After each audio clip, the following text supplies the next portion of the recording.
Bueno, entonces supuestamente ya estamos grabando, está grabando la cámara. Bueno, al final este micrófono supuestamente está viendo mi voz nada más. Vamos a ver si se oye la voz de ustedes, ¿no? Bueno, no, ahorita vamos a ver. A lo mejor sí se oyó lo que dijiste, ¿no? Pero bueno, entonces en esta clase vamos a ver lo que son las condiciones de compatibilidad. Vamos a subir un poco esto y vamos a poner la pluma. Vamos a la pluma, dibujar. Entonces, habíamos visto en la clase anterior que la deformación en X era igual a la parcial de U con respecto a X. La deformación en Y a la parcial de B con respecto a Y, si lo vimos. Y la deformación angular era igual a la parcial de U con respecto a Y más la parcial de B con respecto a X. Ya lo habíamos demostrado en la clase anterior, ¿no? Entonces, ¿qué pasa? Agarramos la deformación en X y si la queremos derivar con respecto a Y. ¿Qué tenemos? Derivamos la deformación en X con respecto a Y. Y tenemos que esto es igual a la segunda derivada de U con respecto a X y con respecto a Y, ¿ok? Y volvemos a derivar. Agarramos la segunda derivada de la deformación en X con respecto a Y cuadrada. Entonces, esto se nos convierte en la tercera derivada y volvemos a derivar con respecto a Y. Entonces, nos quedan dos derivadas con respecto a Y, una derivada con respecto a X, ¿ok? Entonces, esto es si agarramos la deformación en X. Ahora vamos a agarrar la deformación en Y. Vamos a la deformación en Y y pues la derivamos una vez, pues obviamente ya está derivada una vez con respecto a Y. Derivamos otra vez con respecto a X y me queda la segunda derivada de B con respecto a Y con respecto a X. Volvemos a derivar y se nos convierte de la segunda derivada, se nos pasa a una tercera derivada, ¿ok? Entonces, tenemos la tercera derivada y volvemos a derivar con respecto a X, esto se nos convierte a diferencial de X cuadrada, ¿ok? Entonces, vamos a tener la segunda derivada de epsilon Y con respecto a X cuadrada y la segunda derivada de epsilon X con respecto a Y cuadrada, ¿ok? Ahora agarramos la distorsión. Entonces, la distorsión, pues la primera la derivamos con respecto a X, agarramos esta con respecto a X y nos queda la segunda derivada de U con respecto a Y con respecto a X, ¿ok? Y esto nos queda al cuadrado. Volvemos a derivar, pero ahora con respecto a Y. Y nos queda con respecto a Y cuadrado, la tercera derivada más con respecto a X cuadrada, ¿no? Entonces, nos queda esta expresión acá. Entonces, si vemos esta expresión, que es la tercera derivada de U con respecto a Y cuadrada más y con respecto a X, y la tercera derivada de B con respecto a X cuadrada y con respecto a Y, esto es igual ¿a qué? A estos dos términos que estamos aquí, ¿no? Entonces, ¿qué significa? Que esta segunda derivada es esto que está aquí, que señalo aquí, es igual a la suma de estos dos, ¿verdad? ¿Tú se ve? A la suma de estos, de este y este de acá, ¿ok?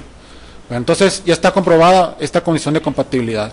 Entonces, esto que estamos aquí en dos dimensiones es la condición de compatibilidad. Entonces, esto lo hacemos para X y Y. Igualmente ustedes lo pueden hacer para Y y Z y les queda esta condición de compatibilidad. O sea que tenemos que tener esta condición de que sea continuo, ¿no? Si no cumple con esto, pues las funciones no son continuas, ¿ok? Entonces pasamos a la siguiente hoja. Vamos al ejemplo. Un ejemplo muy parecido los dejé de tarea, pero voy a hacer este ejemplo, ¿ok? Bueno, entonces el ejemplo es: determine si los siguientes campos de deformación son posibles en un material continuo. Entonces tenemos este ejemplo y este ejemplo, que es muy parecido, es muy sencillo, ¿no? Entonces, lo que tenemos que hacer primero es identificar quiénes son las deformaciones, ¿no? Pero vamos a asumir que estamos en el plano, en deformación plana, o sea que la deformación en Z y la gamma XZ y la gamma YZ son 0, ¿ok? Entonces, bueno, tenemos que estamos en el plano y vamos a agarrar esto y vamos a ver si cumple con las condiciones de compatibilidad, ¿ok? Entonces, para esto, pues primero tenemos que identificar ¿qué? Tenemos que identificar quién es la deformación en X, quién es la deformación en Y y quiénes son los gamas, ¿no? Entonces, acordamos del tensor de deformación, que es similar al tensor de esfuerzos. La única diferencia, acuérdense de cuál es, de que tenemos un 2 aquí nada más, ¿no? Es igual a un tau XY, vamos a tener una gamma XY sobre 2, ¿no? Entonces, este 2 pues es muy importante, ¿no? Entonces, identificamos la epsilon X, que es igual a C por x cuadrada más y cuadrada, que es este el primer término de aquí. La epsilon y, pues es este de acá, la y cuadrado, y la gamma xz, pues es igual a cxy, pero como está dividido entre 2, lo despejamos, ¿verdad? Entonces gamma xy sobre 2 es cxy, entonces despejamos gamma xy y nos queda 2cxy, ¿no? A ver si tengan dudas ahí. Si pueden interrumpirme si quieren, cualquier duda que tengan, ¿no? Ok, bueno, para evitar que me vaya muy rápido aquí. Bueno, entonces, pues ya tenemos esto. Y pues ahora vamos a derivar con respecto a y una vez, derivamos otra vez y nos queda 2c, ¿ok? Para comprobar la condición de compatibilidad. Derivamos epsilon y, que es este de acá, que es y cuadrado, con respecto a x, pues obviamente que nos da 0. Y si derivamos otra vez, pues obviamente que sigue siendo 0, ¿ok? Y ahora derivamos gamma xy con respecto a x, que es esta cosa de aquí, que es, ¿dónde está aquí? Es 12xy, ¿no? Derivamos con respecto a x y nos da 12y, ¿ok? Ahora que ya está derivado con respecto a x, derivamos con respecto a y. Y obviamente que nos queda 2c, ¿ok? Entonces, pues tenemos que la segunda derivada de gamma xy con respecto a x con respecto a y nos da 2c.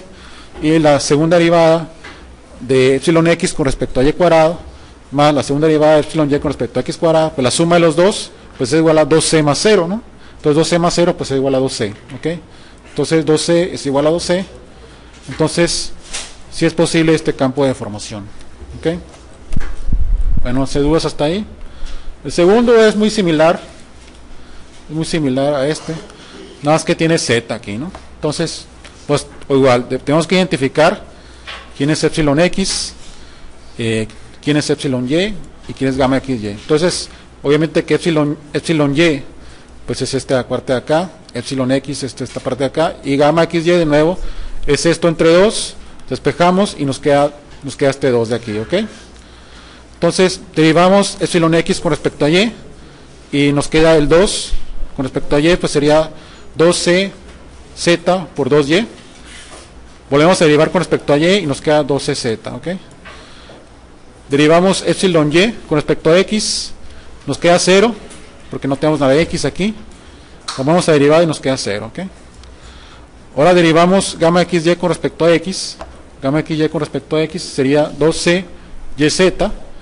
Volvemos a derivar con respecto a y, con respecto a x y después con respecto a y. Entonces nos queda 12z. Entonces vemos aquí que estos dos de aquí son iguales.